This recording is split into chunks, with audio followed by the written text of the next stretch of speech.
and to celebrate her life. I'm Allison Copening from Seasons Funeral Planning Services, and I'm honored to be a part of this service.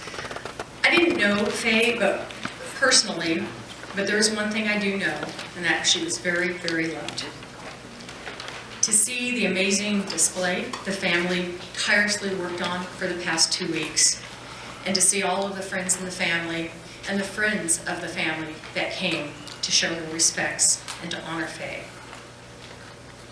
It speaks volumes to who Faye Chan was and who she will forever be in the hearts of so many. Today is a special time spent with special people to honor a special person. It is a sad day, but it's also a day for celebration for what Faye brought to so many people's lives. And if you ask Jason, he'll tell you it's a day of laughter. This is a celebration of life, and it is okay to laugh because she was an amazing woman, full of life and full of laughter. To begin our program, I'd like to welcome Susan Cole, her niece, to share a prayer. And as she makes her way up, to let you know that there will be an opportunity in the program for any of you who would like to come forward to share your special memories of Faye. I've actually personally asked some people to do that who've shared some really amazing things about her that I think you'd all like to hear. So Susan.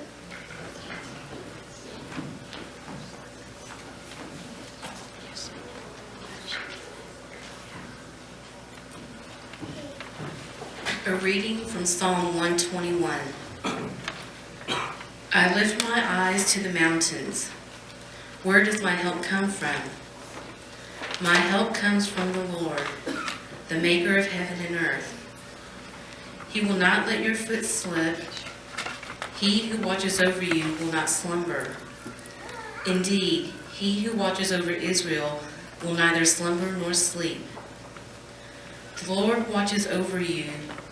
The Lord is your shade at your right hand.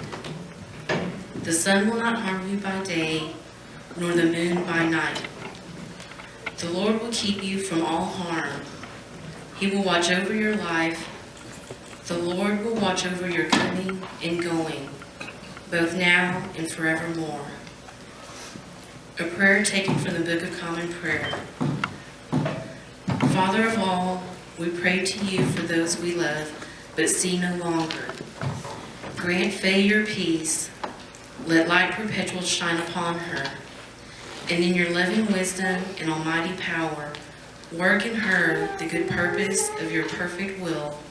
Through Jesus Christ our Lord. Amen.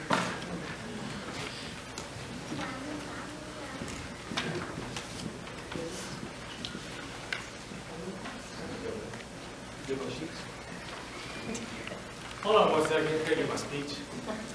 Come on! Let's go! I'll do that. Let's take it up. Where is my gong?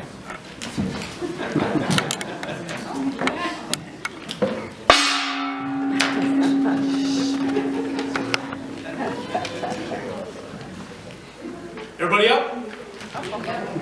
Good. Well, that was the kissing prop at my wedding. So instead of having people hit glasses with spoons, we actually used a gong. And I actually tried to donate that silly thing many times, and but my mom insisted on keeping it. So instead, she saved it to teach my son how to gong. So every time when it's dinner time, he actually goes and gongs the gong. So thanks to my mom, I now have this crazy sound as part of my daily routine. Okay, guys, you guys are looking mighty, mighty fancy, and I love the sea of black and white. It's really a great tribute to my mom. I know for sure that she's smiling from up above. I think the penguins are happy too, because it looks like a penguin convention. So I'm going to get a little photo. Perfect. That'll be at Facebook, 1,000 likes for sure. Also, just so you know, this is actually being live broadcast all around the world right now. So we've got people in Houston, China, etc. Watching as we speak. So everyone say, hi, everybody. Hi. That didn't quite make sense, but anyway, hi. There you go. So, smile. Seriously, smile. My mom's watching, so if you don't smile, she'll know. And if you see someone who's not smiling, give them yours. It's a phrase she used to say quite often, and we should do it. It's also okay to cry. It's just another way of showing how much of an impact my mom had on your life and all of our lives. We're also going to have a lot of fun today, as I keep alluding to. I promise I've got some tricks up my sleeve today. And even people planning this don't know about it.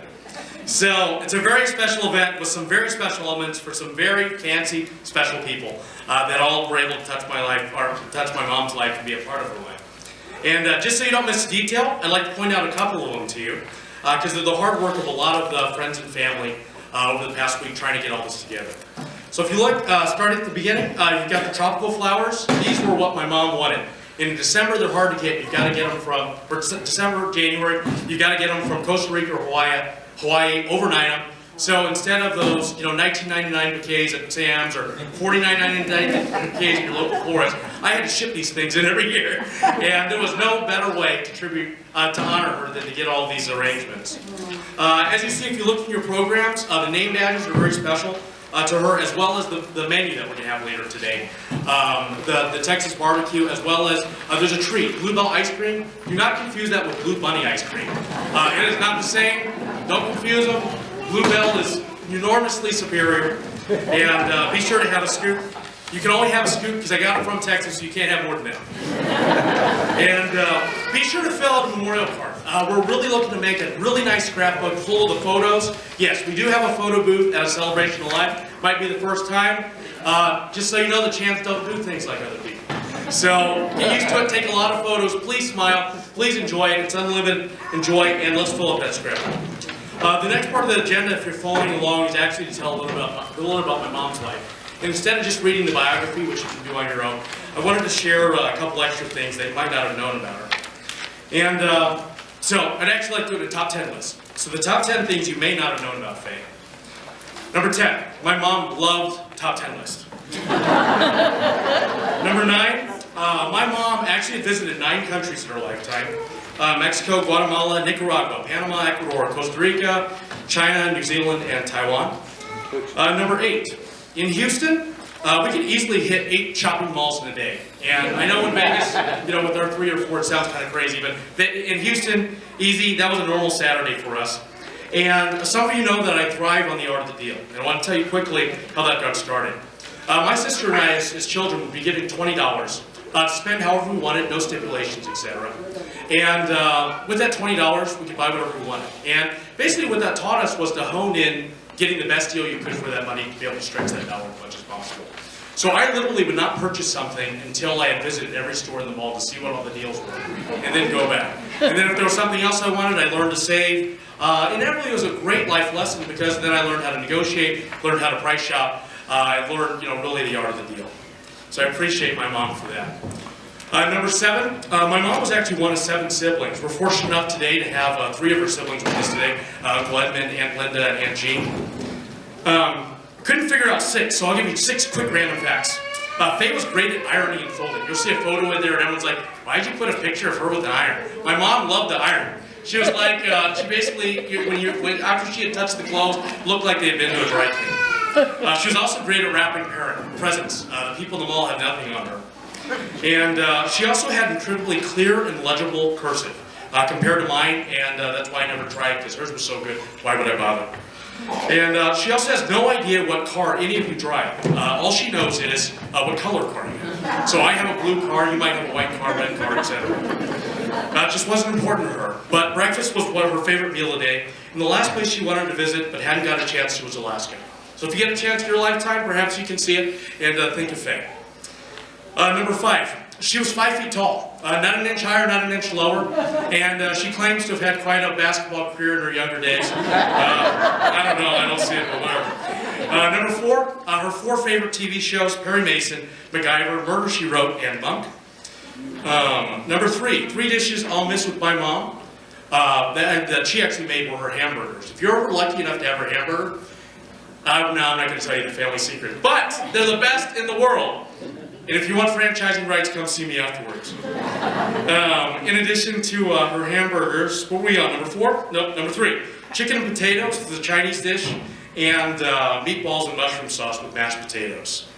Number 2, she had 2 alternate identities. She was a clown and a cougar. It's what you think and not what you think. She really was a clown. This past year, she joined a clown troupe that entertained and raised money on behalf of fostering and adopting children. And she was a Cougar before becoming a Cougar was cool. She actually was a Cougar from the University of Houston. And last but not least, the number one thing you may not have known about my mom was that she was a real angel. I'm convinced of it. I've never met a human being as caring, as loving, as forgiving, as humble, as amazing, and incredible as my mother. She walked the walk and talked the talk and lived an exemplary life. I miss her daily tasks and know that she's watching us from above, smiling. Seeing all of you here to honor further confirms how special she was. As you can see, she was a very, very special lady. And I'd like to invite my sister, Jennifer, also known as Chan Little. Feel free to call her Chan Little, and for her tribute to my mom. Thank you.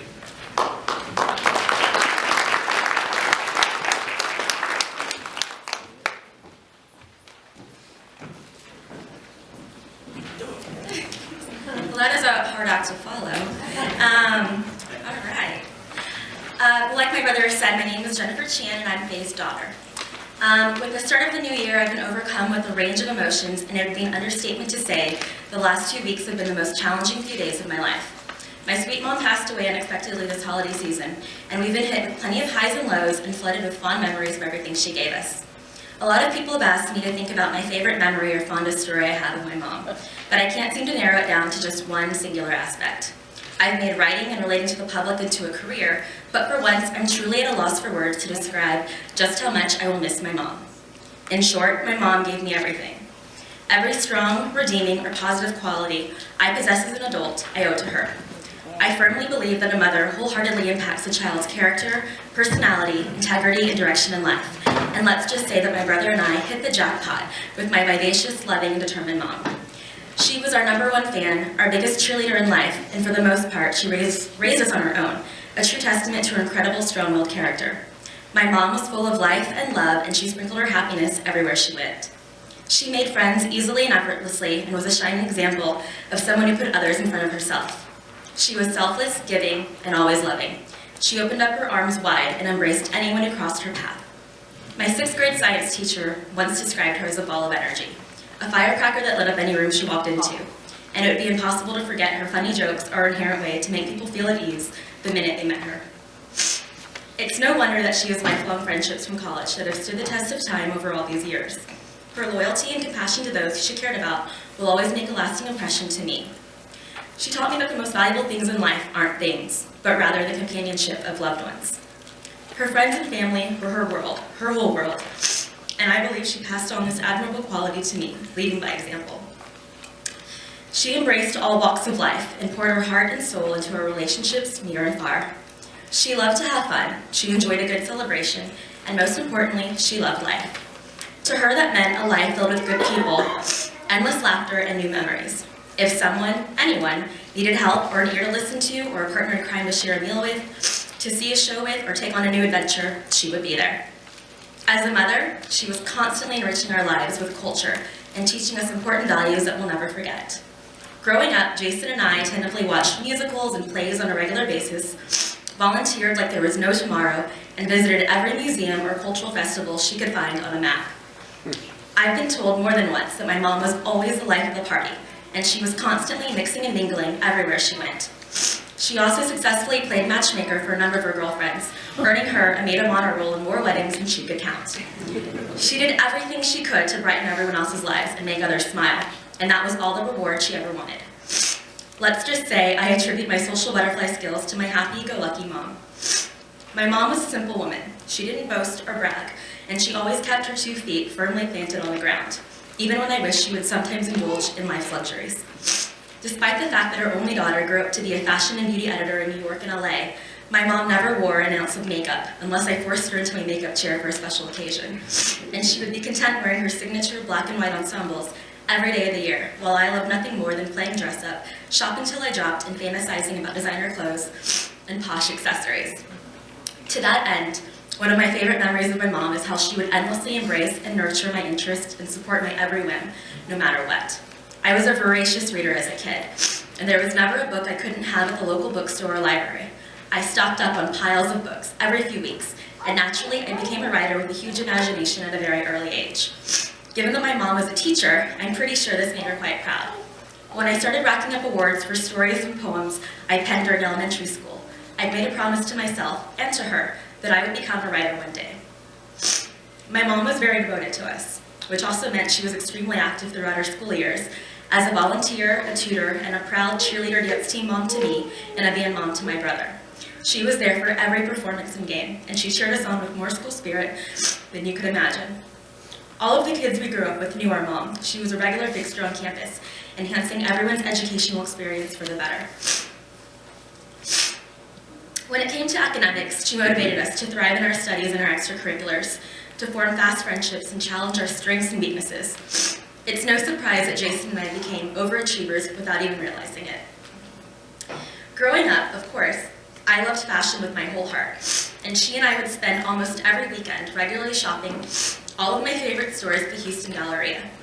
She was a perfect, loyal shopping companion because she gave me her honest opinions and always had positive feedback every time I emerged from the fitting room.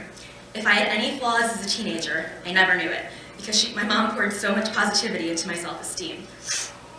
She taught me about patterns and silhouettes and from an early age, and urged me to always find clothes that made me feel confident and stylish, that were versatile for any occasion. Needless to say, I pay all of these life lessons forward in my career today. Some of my best style secrets I actually learned from my practical mom, and I also quickly sharpened my math skills at a young age when she taught me how to calculate discounts on the fly during a big sale. My mom was a fun-loving lady. She loved new experiences, travel, and was always ready and waiting to join in on the fun, whatever it may be. I didn't get the chance to say goodbye to my mom or even tell her half the things that I'm so grateful for, but I will always have her memory in my heart.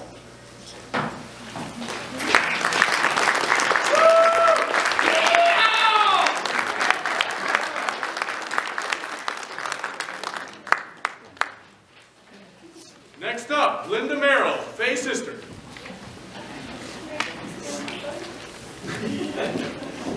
Unknown person who will introduce herself. Well, it's a shame Faye didn't have any friends.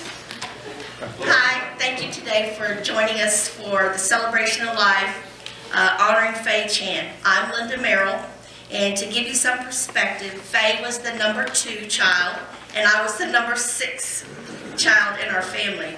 You think number 2 has to try hard, try being number 6. Imagine growing up with the Pied Piper Hamlet. Despite his limited mobility in later years, my sister invited him to join her and her family on many memory-filled trips and vacations that he would otherwise have not been able to enjoy. My sister really went above and beyond, coordinating all the logistics for a trip to Washington, D.C.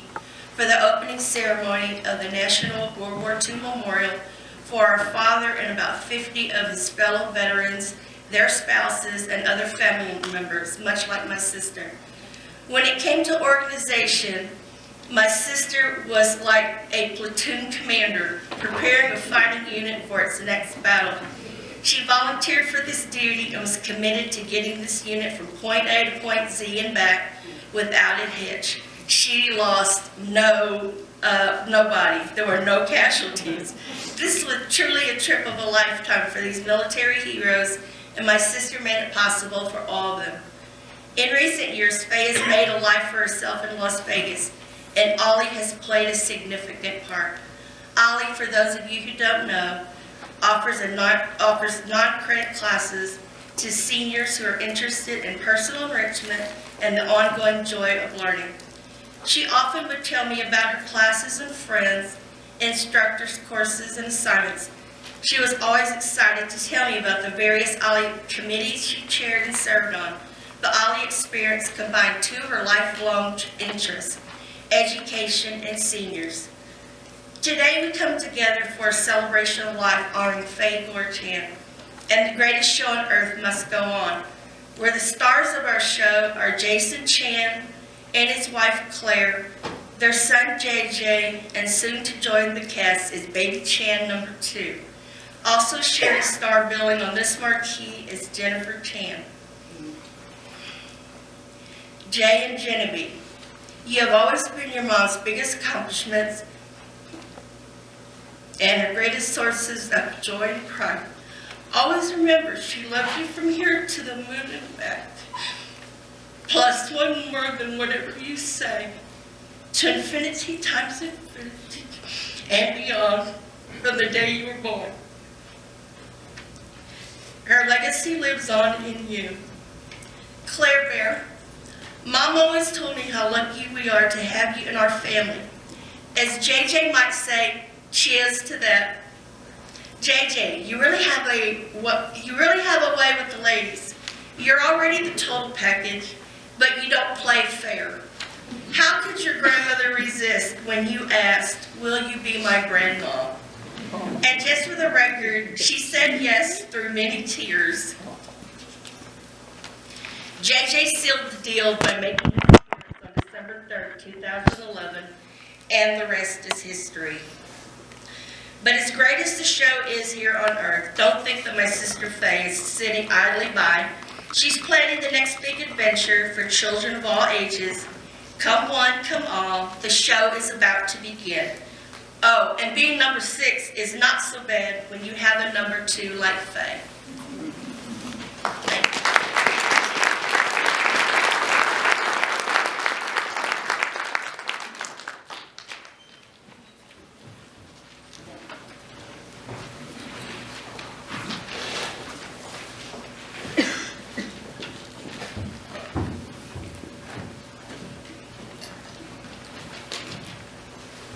Good morning.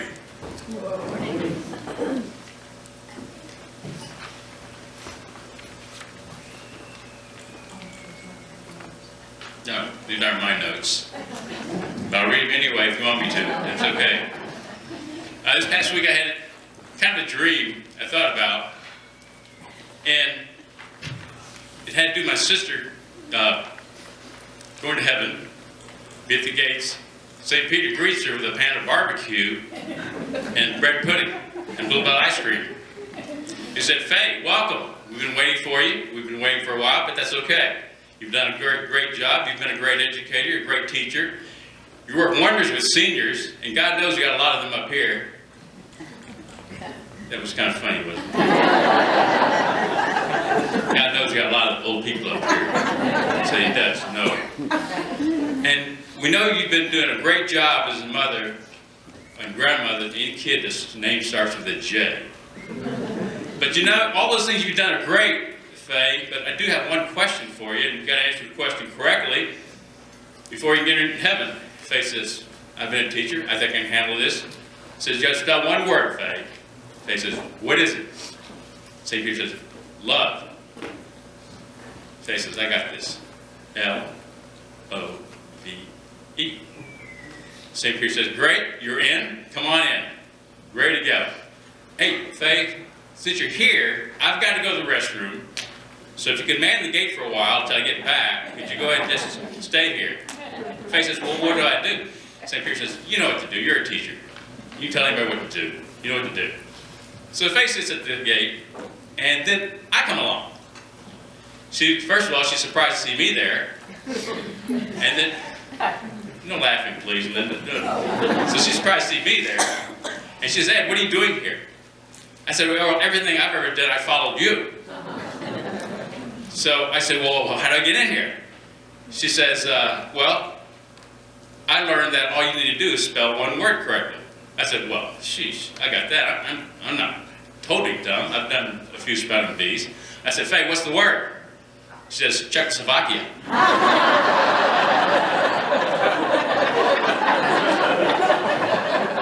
Thank you, Faye. My name's Edmund. I'm the third oldest in the family.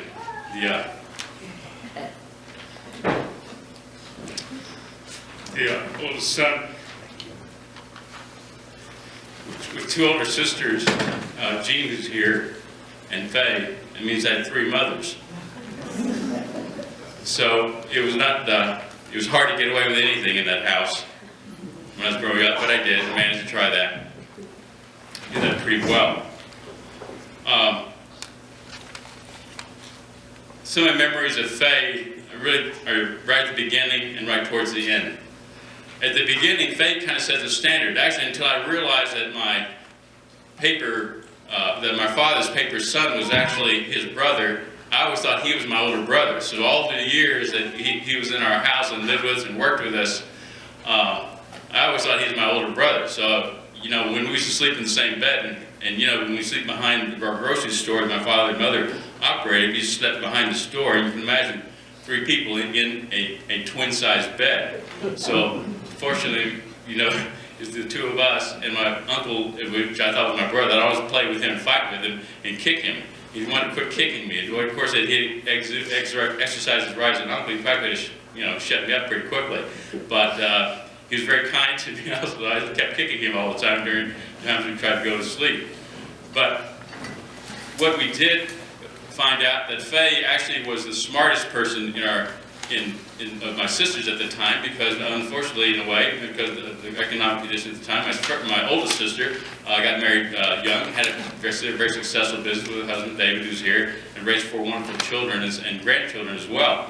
Well, I always thought that Faye was the smartest of the family in terms of the females, and my brother, who's right behind me. So I was always bookended by Faye and Alan, who I thought in our family were the 2 smartest. So I had the 2 smartest people around me. So I didn't have any choice but to succeed in some ways. Well, I always followed Faye in school because he was the first one to go to Austin High School.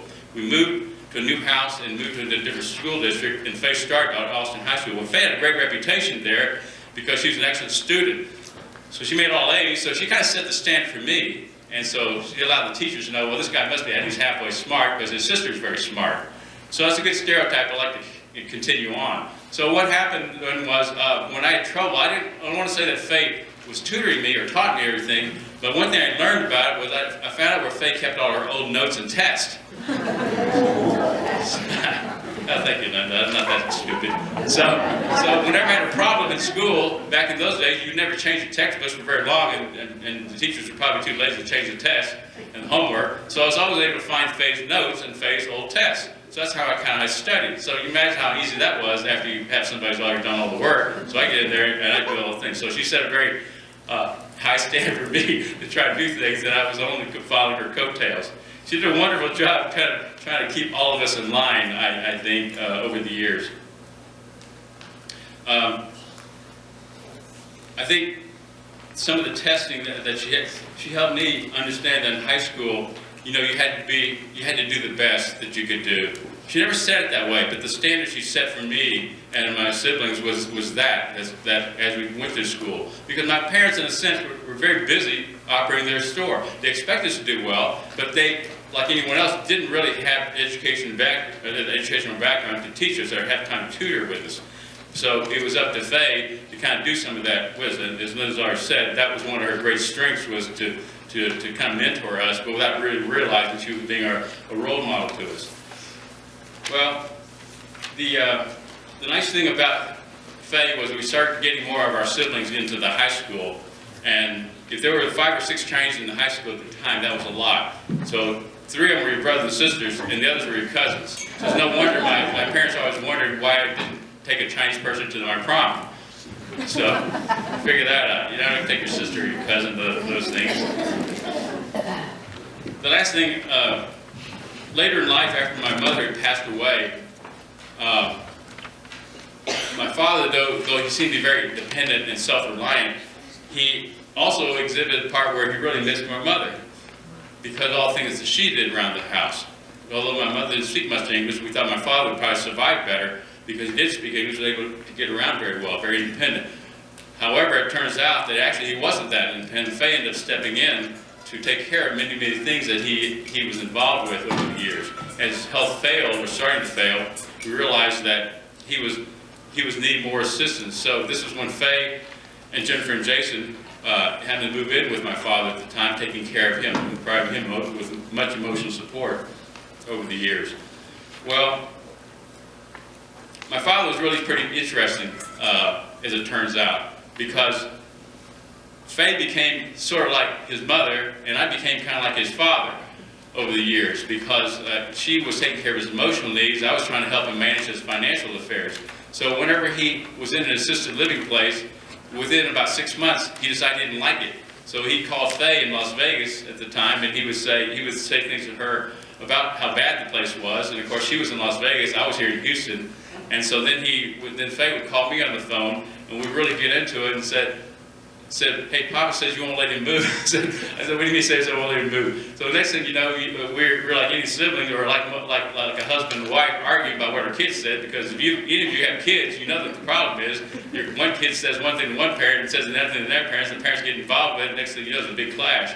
My father was pretty funny about that. It's not so much what my father said, it's what my father didn't say. That always got the two of us into it with each other about my father. Well, we finally, like husband and wife of our papa boy here, we finally put our notes together, and we busted him several times over the years with the stories that he gave to each one of us, and we tried to get him to confirm it. Of course, my father would just kind of laugh about it, thinking, okay, I pulled one over on these two idiots. And so we finally kind of came to understand and have a great laugh about my father's ability to kind of maneuver the two kids or the two of us around, even though, we were in our 60s and all that for sure. He was still acting like we were like teenagers, telling the kids what to do. It showed what Faye was all about. Faye took over the role of continuing to be a mother to all of us over the years. She continued to try to keep our family together, even though my mother had passed away. My mother actually is, in most families, kind of the center point of many of our activities. And so I think when she passed away, my father was kind of left alone in a sense, and my sister stepped in wisely. She provided that focus. So I think the thing I like to bring out about my sister's compassion is that she stepped in wherever she was needed. Jason, where are you?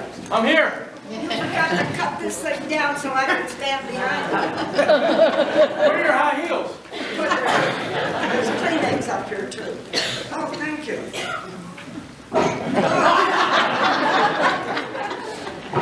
We got the box of Kleenex here if anybody needs it. Where do I start? Darling, if you're looking down on us, look at the friends that came to honor you. It's wonderful.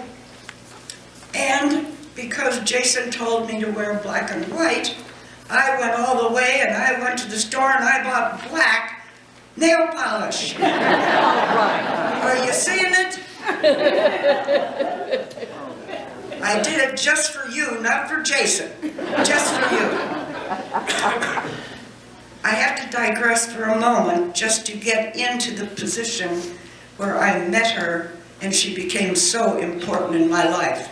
And by the way, she was 5 inches taller than I am. That's what cut this down for me. My husband was going downhill badly, so my son-in-law, who was a doctor, came down to Mesa with my daughter. And they told us we had to give up our home and come live with them. So in about 5 months, I was able to get rid of everything, and we came up. And I suddenly realized, here I am with my family. I don't know a single person in this town. Not one single person. So I pondered that, and I ended up going over to the hospice where he passed away and went to a grieving session. And after a couple of months, I burst into tears. They sent 2 boxes of Kleenex down to me. And I said, I don't know who I am. I don't know what I'm going to do with my life. I don't know anybody. And one of them said, didn't you say you were a teacher? And I said, yeah. Well, why don't you go over to Ollie? What the devil is Ollie? That got me in touch with Mary Pace. Is that you back there, Mary? Mary renewed my life, and I started teaching. And the first person that walked into my first classroom was Faye. And of course, she started questioning me about everything. And then I tried to question her back, but didn't get much out of her. When the class was over, she said, hey, you're going with us. And I said, what? And she said, yeah, Barbara down here. And where's Chris Durango? Is Chris here? No. We're taking you over to the casino and have lunch. All of a sudden, I had friends who cared. From that point on, Faye was my most ardent supporter, and I tried to be with her. She invited me out to the house. Jason and Claire were there. This was right after they got married. Jason comes out of his office and he looks at me and I said, "Hi," and he said, "I sure like your shirt." And I said, "What?" And he said, "Yeah, I like it." And I said, "What do you mean you like it?" And he said, "They're $24 over at the store, over at the sports A store." little more than that. And I said, "Ha ha, I got it at the thrift store for $4."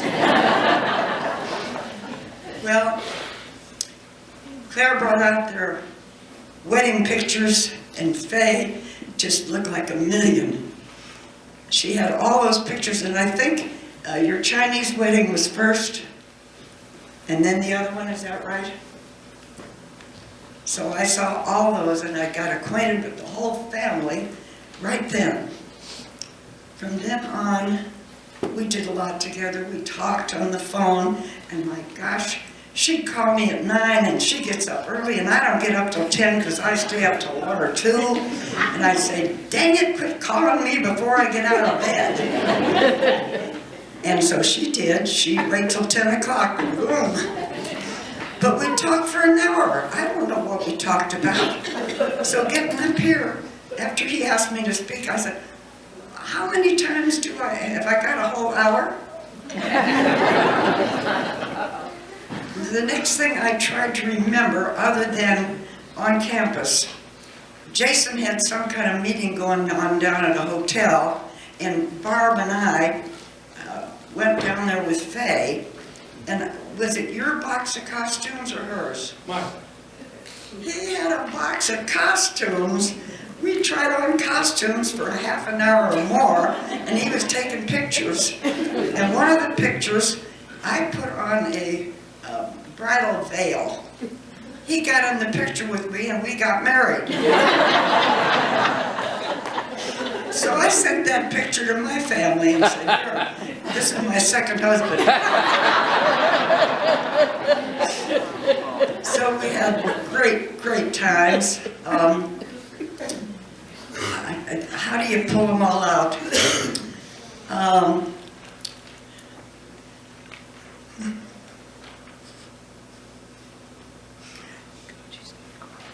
Kathy called me one day and she said, "I think we ought to give her birthday early because we're coming up on the end of the semester and it's going to get busy. So how about if we give her a shower and a birthday?" We did. And it was all women, and she was a little late because she couldn't find the place. She called me and I said, "Hey, you've been there before?" And she said, "Oh yeah." So she got there late, and what did she have with her? The same shopping bag she carried every time she came to campus. And that shopping bag, I'll tell you about it. She walked in there and she said, "Oh, Ruthie, I didn't know I had so many friends." And then we opened all the packages, and after that was done, we repacked them for her. And what did she do? She opens her bag, and the Snickers you got, she gave us all a candy bar at her party. So when I walked in the door and she handed me that, I fell apart. The girl was amazing. She carried that shopping bag all over the campus, and she was handing out all these little goodies you see down here. Sometimes it was pencils with a Chinese wrap. Sometimes it was a candy bar. One time she gave me a little tiny Chinese purse with a penny in it. I still have it. She did this for everybody. She was absolutely amazing. And her sense of humor, she called me Sparky, so I decided to call her Starny. And that was what we went with. I brought Jason a Christmas card today that has her signature, Starny, and my signature. So many things. she went when she was supposed to go. And she went in her sleep, thank God. She'd had problems the last year, but she was in pretty good shape. So going in her sleep was a magnificent thing to happen. Now, Kathy called me the next morning and said there are rumors going around that Faye's gone. And I said, oh, no. She was in good shape this week. I saw her. And she said, no, I think there's rumors. So she asked several other people, and they said the same thing. And I called Jason, and he said, yes. She passed in her sleep last night. So that day, I had errands to run, and I couldn't get her off my mind. I went home, opened my phone as I always do when I get home. 7 messages. I pressed number 1. It was Faye. It was Faye. I have no idea what she said, but she must have sent it to me evening before. I went down to AT&T and got them to do what was necessary with Jason to send it to him. To this moment, I do not know what she said because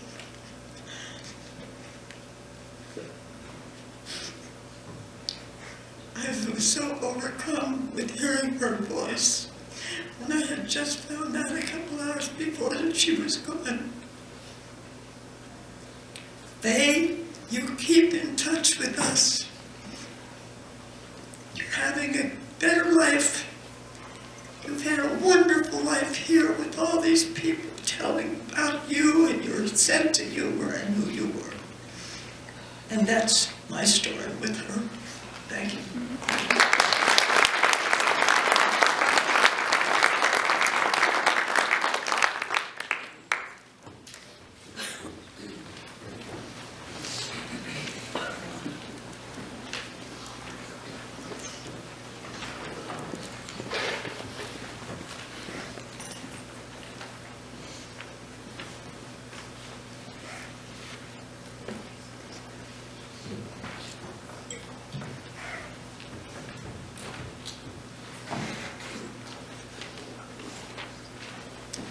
Hi, my name is Winston. I am Faye's cousin. I just wanted to spend a few moments sharing about what Faye meant to me and to my family. So when I think about Cousin Faye, what comes to mind is the theme of joy. So entering a room where Cousin Faye was meant entering an area of joy, of energy, of warmth, and of a caring nature. And it was a personality and a presence that filled the room. And it was a constant thing over time, from when we were 8, 9 years old, through our teens, with my brother and me, through adulthood. This was a constant theme. You can argue that individuals have their ups and downs, that there's moodiness, but with Cousin Faye, there was just constant joy.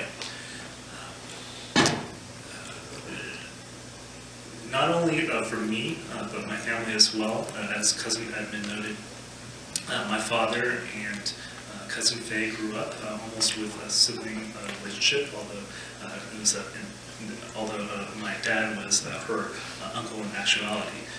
But for me, observing my dad, he was a fatherly figure, but in the presence of Cousin Faye, he took on a different nature.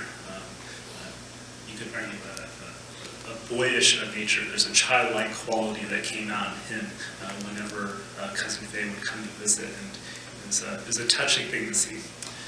With my mom, Cousin Faye was a trusted confidant, someone to share through hours-long conversations on the phone, the ups and downs of life. Cousin Faye was there for us during all of life's ups and downs. My dad was diagnosed with serious illness, and she organized organized a trip to Las Vegas where we got to spend New Year's Eve at a penthouse at the Venetian. She went through so much effort, so much work to make sure that my dad felt loved, and that he could have an experience that just made him feel relaxed. She was there during my dad's passing. She was there for the good times, most recently my wedding last year. And it's that Cousin Faye that I'll remember most enduringly. It's Cousin Faye that was, again, full of life, full of energy, full of warmth, full of joy. The big hugs, I'm sure that nearly all of us in the room have experienced the big hugs. Those are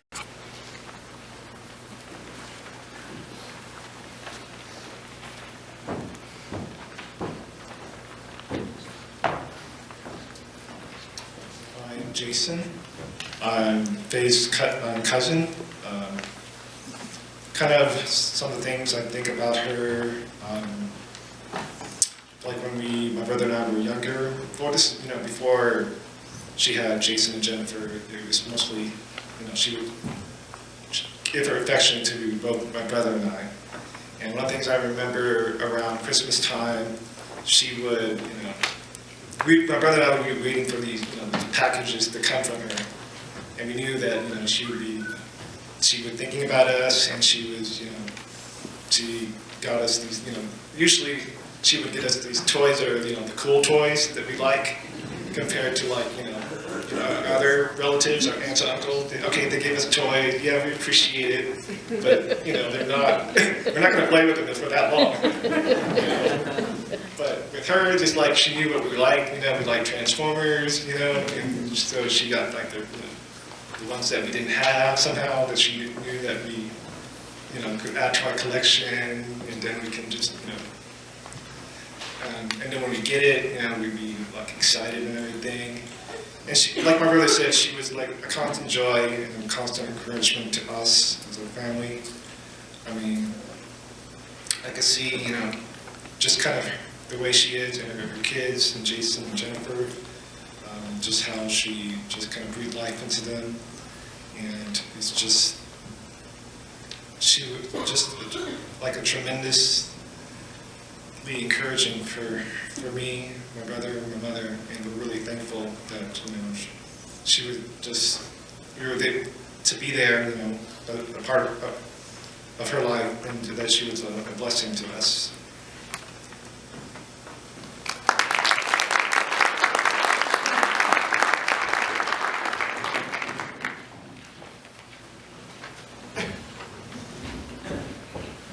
I'm back. Okay, let me hear a big yeehaw. 1, 2, 3. Yeehaw. You don't need me, you guys got it. Okay, so over the years I've written and given a lot of speeches, and it's a craft, and I feel very comfortable in doing it. And however, there's a secret to when I write speeches, and this is something a lot of people don't know, is that in my daily talks with my mom, she actually was always my sounding. So every joke was reviewed, every part of the speech, and what made it so hard was I didn't have her, and I had to do this on my own. So I actually completed the speech about 5 a.m. this morning. And if it's not up to par with my normal ones, it's because I had to do it on my own. But selfless, positive, fun. I could go on and on with the good adjectives used to describe my mother, but these came top of mind. And unsurprisingly, many people wanted to be her friend and also wanted to have her in their families. However, Jennifer and I were the only ones lucky enough to have the honor of having her as our mom. And of course that means that we had a first-hand view of all the things that made her awesome. So, regarding her selflessness, she was truly one of a kind, and yet her story was never about her. She was constantly looking to help others, whether it was my sister or me, or a neighbor, student. She'd do whatever she could to make their lives easier and basically make it better for them without regard for herself. And she had the patience of a saint, and her selflessness is a huge reason why I want everything today to be about her. As those of you who knew her already, she was incredibly positive. From smiling and waving to saying hi to everybody, my mom was just so friendly. You know how you don't say hi to strangers in the grocery store, and everywhere? Well, my mom did. And people were constantly taken aback by her friendliness and would befriend her immediately. When she met bad people, I'd say she had the memory of a goldfish. And it's not because her memory was bad. It was that she chose to ignore the bad and find the good in everyone no matter what. She was incredibly forgiving and had a great big heart. Lastly, my mom was fun. She loved throwing parties, and that's why we're doing a celebration for her today, instead of the typical wake and funeral. She wasn't afraid to dress foolish, make funny faces, dance, etc. She was a joker who worked the room like no other. And to that end, you know, if the cell phone went off today or a kid shouted out today, she'd smile. No big deal. So take those moments lightly. We don't need to stare at each other going, oh, you got a text message. If I heard a text today, I'll just assume it's a message from my mom saying she loves you. And now the greatest accomplishment of any life is to have made a difference in the world in some shape or form. And my mom can smile ear to ear, knowing that she absolutely made the world a better place and improved the lives of everyone that she knew and who had met her. From her dedication to our family, to educating children as a teacher, to volunteering for anyone needing help, she strived to bring more sunshine to everything she touched. We should all strive to have Faye's golden touch. Now, I've gone over the things my mom did well. Now, one of the things she was horrible at was saying goodbye. On my first day of school, it was her, not me, crying profusely about not wanting to see her baby go away. This continued all the way to me flying, getting on the plane, going to college. Again, we'll be at the airport. This is post 9/11. Holding on to me, trying to get through security, saying she wanted to be with her son for every last moment, so, you know, literally gripping my hands. I know she looks like a small lady, but she had strong arms. She really held me really tight, would not let me go away, crying profusely because I was her son, Jennifer was her daughter, and she loved us dearly, and literally could not wait till the next time she would see us again. And, you know, she just wasn't saying goodbye was not her thing, and to that end, you know, at times I would even get embarrassed, you know, at the airport, and would try to rationalize to her that, you know, I'd be coming back soon. But now I understand that's just how she showed her love, and I truly appreciate that. And before I say goodbye, I'm not very good at it either, like my mom, so I've got one more story for you. Any of you fight with your parents? Yes. Yes. Well, I'm gonna miss fighting with my mom. Because my mom and I were famous within the family for our displays of wit and fight-to-the-death duels. And I mean death. We could argue and argue and argue for hours trying to get the last word in. We had the best fights because we had years of case history to reference, knew each other's styles, and had the utmost respect for our opponent. However, shortly after, we would always apologize, make up, and move on as if the fight never even happened. So let me give you an example of one of our old fights. Always the educator, my mom helped me learn to count with the phrase, I love you to the moon and back, as my Aunt Linda mentioned. And at start, you know, she says, I love you to the moon and back, and I'd say, well, I love you to the moon and back 2 times, so I love you more. And then she'd say, no, I love you to the moon and back 3 times, so I love you. And the trumping phrase, and my winning line as a child, was, I love you to the moon and back 1 more time than whatever you say. Mom, I truly love you with all of my heart, to the moon and back, 1 more time than whatever you say. And I hope to meet you above one day so we can laugh, play, smile, and fight again. Thank you.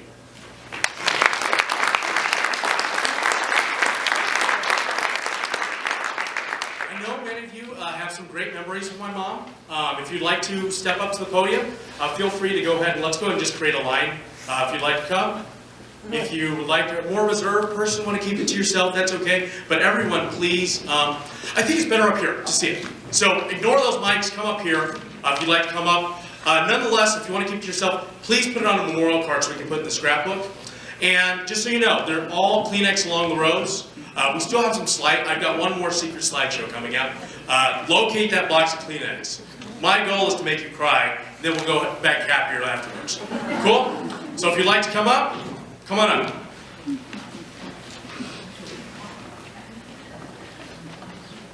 I think we got somebody coming. Okay, come on up, no pressure.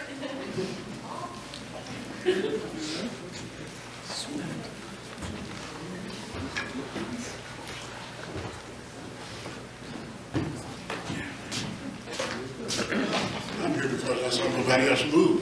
But that's kind of like a Faye expression. I was a member in the OLLI program, that's Ocean Lifelong Learning Institute at UNLV. And there were debates and various topics that were discussed. And I met Faye after I had said something at in one of the classes.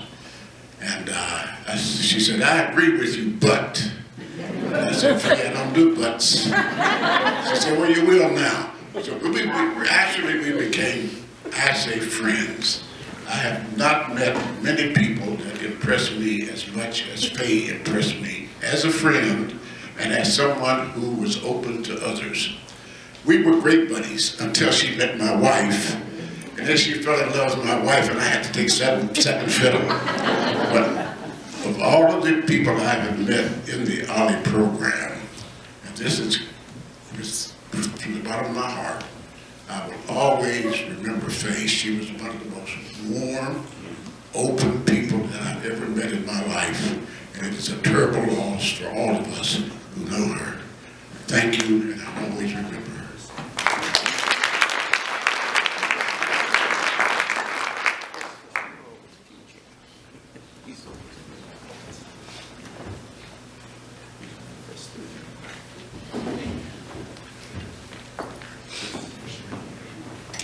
Hello, my name is Kelly Harrington. I'm Rainbow the Clown, and I knew Faye as Razzle Dazzle. About 2 years ago, I run a clown troupe that goes out and find homes for children in foster care. And I work at the ARIA, and my boss had told me many times to not solicit for clowns at my job. So a cute little lady came in my station and sat down. And I was immediately taken by her. And I went over and I said, "You know, I could get in a lot of trouble for this, but you need to be a clown." And she said, "Yes." And so she took my phone number and was a member of the Adoption Exchange Clown Troupe. We did senior homes together, hospitals, everything. And about 8 months ago, we had to take a little break due to some issues that we had in the troupe. And Faye organized a surprise party for me to get the clown troupe back because she missed it and she wanted to get it going again. And I'll just never forget, you know, how she just took a day out and gave me a day of happiness and joy, and just told me that she wanted to get this clown troupe back up and running. And for Faye, I just want to let everybody know that I will get the clown troupe up running again, and I'll do it for her. And we will retire the name Razzle Dazzle because there will never be another one. Thank you.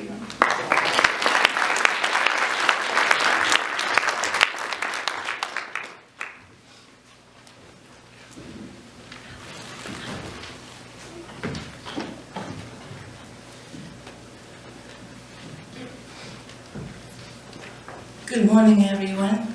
I wasn't prepared to talk, but I want to take this opportunity at the last minute to say goodbye to Faye. One thing I really missed was, I missed talking to Faye when I came back from vacation.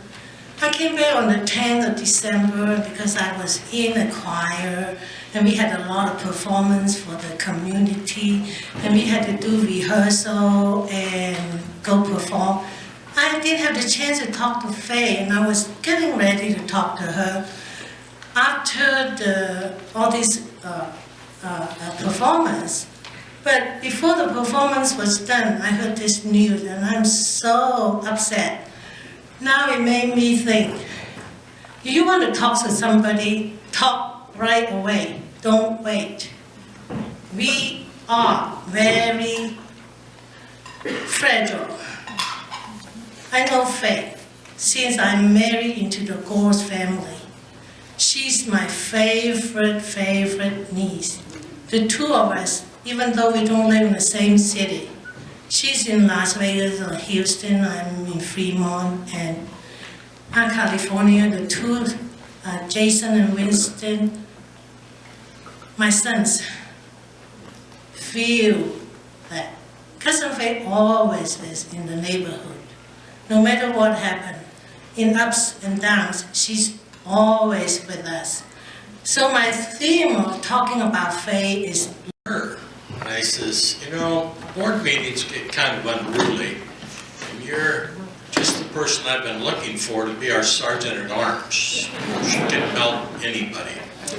And she always had great ideas, and I'd stumble onto the campus and I'd hear somewhere out of the darkness, Mr. President, we need to do this, we need to do that. And as she looked in the classrooms, which were rather drab at the time, Faye would always bring in a touch that kind of spruced up the classrooms. And she's great on committees because got along with everybody. And so I really enjoyed meeting her. And of course, as you all know, you met Faye, you were friends on the first meeting, and it carried on from there. So she's a lovely person to have part of our Ollie group. And my wife's grandmother always said, you live your life right, and you'll get that golden chair in heaven. And I'm sure Faye had a name on that golden chair for a lot of years. And now I hope she's enjoying that golden chair. Thank you.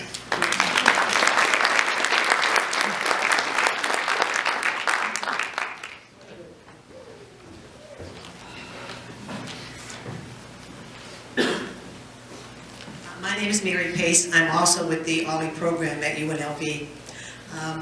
When I listen to all the people speaking, the same words keep coming up. Loving, kind, energetic, all of these wonderful qualities that Faye had. When she joined the Ollie program as a new member, she brought with her energy, she brought with her enthusiasm, she brought with her positive feelings.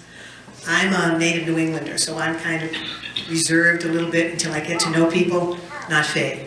She would just walk and talk to anyone and everyone, put out her hand, give them a hug. My name is Faye Chan, what's yours, where are you from? What do you do? What did you do in your previous life? What study groups are you in? And she went on and on and on. Any suggestions you have that could make Ollie work better for you? And she took their suggestions and her own and brought them to the board. And she had lots of ideas. Sometimes you kind of wish you didn't have quite so many, but she did. One of her ideas was to have a picture of each new board taken and put on the bulletin board so that members could put a name with a face. And the picture was taken. And about a week later, I know other board members received a call, Mary, that picture isn't hung up yet. 2 weeks went by. Mary, it's still not hung up. And Rich Easter, I'm sure, was getting calls too. Finally, it was hung up. She also had an idea that we should recognize members' birthdays. And she was trying to think of a way that you could really make sure that every member knew you remembered them, that this was their special day. And she finally came up with the idea of having a monthly birthday cake. And the October birthdays, for example, all the October birthday people would have the first slices and then the rest would be left over. Constantly thinking of ways to make things better and happier and just more congenial for everyone. When you're a new member and you're enthusiastic and you're eager and you want to really do some helping things, as John Hurley said, you get asked to join committees, which she did. You get asked to be a chairperson, which she was. She chaired 2 committees and did every single job beautifully and well. Always, again, thinking of people. And as John mentioned, she came up with the idea of bulletin boards. We have always had bulletin boards, but you just stuck a notice up on it any old place. She would decorate them and put borders around them and put categories and label them and have smiley faces on them. Always, always thinking of other things that could make the program a better program for everyone. That kind of slowed down when she had a grandchild. We, of course, all knew about her son, her daughter, and then her daughter-in-law, the good things they did, how wonderful they were. But when she had a grandson, that was a whole new level. We saw pictures of him in Ollie. We learned that he was the most intelligent, the most enthusiastic, the most creative, the most original, the most interesting child that had ever been born. And she was so looking forward to her newest grandchild, and I am certain she'll be watching over that grandchild as well as her family, her friends. We in Ollie will miss her terribly. as we know, her family, friends, relatives all will miss her. And I just thank Jennifer and Jason that they had this kind of a celebration to remember her and to leave with warm and happy memories of her, because she certainly was a treasure for everyone. Thank you.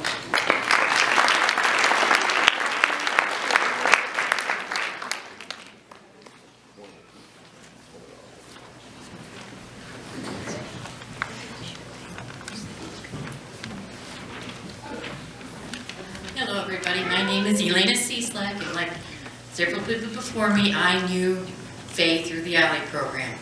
And just like little Ruthie there, Ruthie and I started at Alley about the same time. And I was in a similar situation to Ruthie, where she had lost her husband. I had also lost my husband, but through divorce. And here I was, all alone and by myself, no friends, nothing to do. I happened to find the Alley program, and I found Faye. Faye immediately made me a friend. And I always was a friend. She was just that kind of a person. She just knew what people needed without even asking. She just had that kind of aura about her. She knew what people needed when they needed it, and she was there to give it to them. About once a semester, she would get a bunch of us together, and we laughingly called ourselves the Gaggle of Gals, and we would go out for lunch. Faye would decide where we were going to go, and she would just call us up and say, we're going here, or we're going there, and it's at certain place. Well, I didn't hear anybody say any of this, and I don't know if Ruth and I are the only ones that came across this problem with Faye, or was it just us? Faye could not give directions anywhere. Anywhere. One time we were looking for a restaurant that we were supposed to meet at. We drove around for an hour, called Faye, called the restaurant, we never did find the restaurant. We ended up just going home. Another time, she says, okay, we're all going to lunch, we're going here, and I believe it was Jerry Andelman's birthday. She said, we're going to a restaurant, it's called Paymore's, and it's on the corner of Maryland Parkway and Paradise. Anybody who knows Las Vegas understands what I'm talking about. There are north-south streets, there's no corner up. So you learned really quick with Faye that if you wanted to get somewhere, you find out the name of the restaurants, and then you either call ahead of time or you look up on the computer exactly where it is to find your own directions. But she was just a wonderful, wonderful, fun-loving person, and I'm going to miss her terribly. One time in our writing workshop, it was the New Year, and I still have the little envelope at home. I guess it's a tradition, the little red envelopes with the little things inside of them for the holidays. She brought that in for every one of us in the writing class and explained the tradition and everything behind it, and had a red envelope for all of us. And she just, you know, she like it's been said before, it had nothing to do with age. She didn't see age, she didn't see gender, she didn't see culture. It was just everybody was her friend. And that's how I met her. Then, after a couple of years with the Alley program, I met this wonderful man who now is my husband. And when Faye met him, I was just like this gentleman here. When he said that once Faye met the wife, he was number 2. I'm number 2 because my husband happens to be a clown. Literally, he's a shrine clown. She's razzle-dazzle, and she never called him by his name, Cliff. He was always riff-raff. And if you look at this big table here, that big red bow tie with the polka dots, I made that for her costume. I'll never forget Faye. Thank you very much.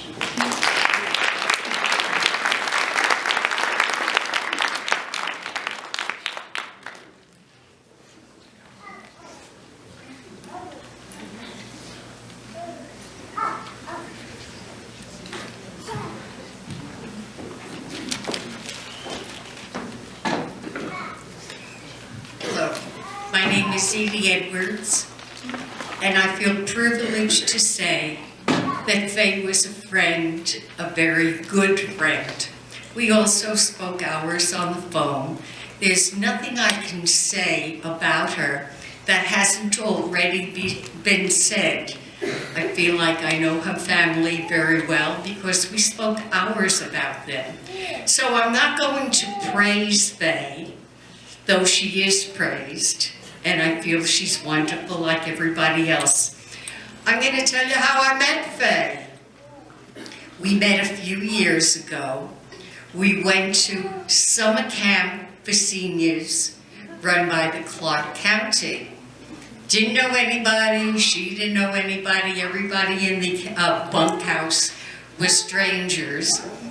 We had dinner and we went to sleep, and then about 1 o'clock in the morning, I wake up and I'm terrified because the bunks are going, the bunkhouse is going. Why? It's like an earthquake. No, it was Faye snoring. She had sleep apnea.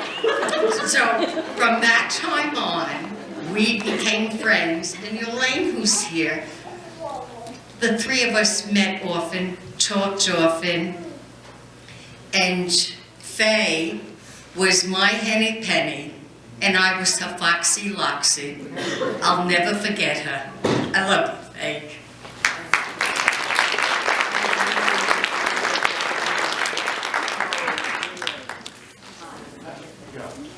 Rob, we're gonna use this mic right here.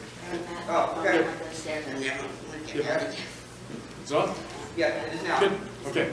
Sit. Hi, I'm Barbara Mimoto. Faye was my very first friend at Ollie. I took this class about short stories about Mark Twain, taught by you-know-who, Ruth. And eventually everybody quit the class, except for Faye, Chris, your uncle, and myself. So I said to Faye, if you keep coming, I will too. So that was our way of getting together. I would go to see my granddaughter once a month in LA, and Faye thought I was crazy. I would shop around to look for special things for her, and Faye thought I was nuts.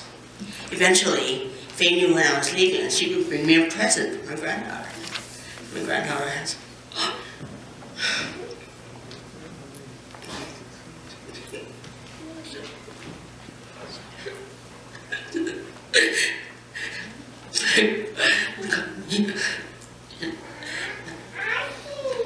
We would talk for hours, but she would talk and I would listen to her. She'd tell me everything that was going on at Ollie, all the gossip, everything in Las Vegas. So when Jason called me on Faye's phone, I knew it was bad news. And I couldn't believe that she was gone. So I thank Jason for giving Faye a grandson, because she got to be as crazy as me. She was always shopping for her grandson, doing things for her grandson. And one day she called me and she said, now I understand why you're so crazy. Because I love Jason so much and love being a grandmother. So thank you, Jason and Clarice. But she just loved being a grandmother. I really don't have anything that I can top all of these jokes and the things that Faye has brought to us. But I did have a name tag, and Faye got it stuck to my little program here, and it's all her fault. I can't get it loose, so I don't have a name tag on here. But I have to say about Faye that in this final moment, I believe she has brought more publicity for Ollie than anyone here. Ollie is the best program in Las Vegas. It is the best bargain in town. There are no credits, no homework, no grades, no tests. And if you want to take a trip? Go ahead and take a trip because we don't take attendance. But it is the best bargain in town. It is $75 per semester. And if you want to sign up for the summer session as well, if you sign up for all three, it's only $150. So you get the summer session free. Now, can you imagine a better bargain than that? I am a former publicity person for Ollie, so I could not resist this opportunity to make a commercial for Faye, and Faye would love it. Thank you, Faye. We love you.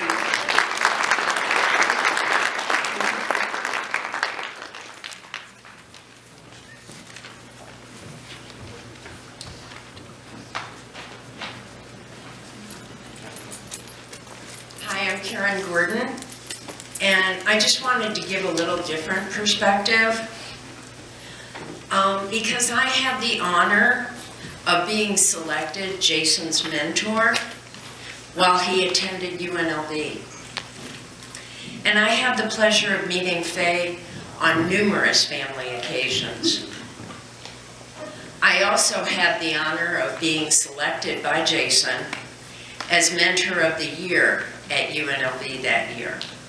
So thank you, Jason.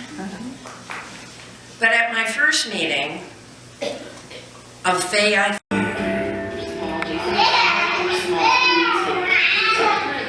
and in the morning, when they would wake up, she would do baby exercises with them. She would take one of their arms and one of their legs and do 8 of 1, 8 of 2, 8 of 3, 8 of 4.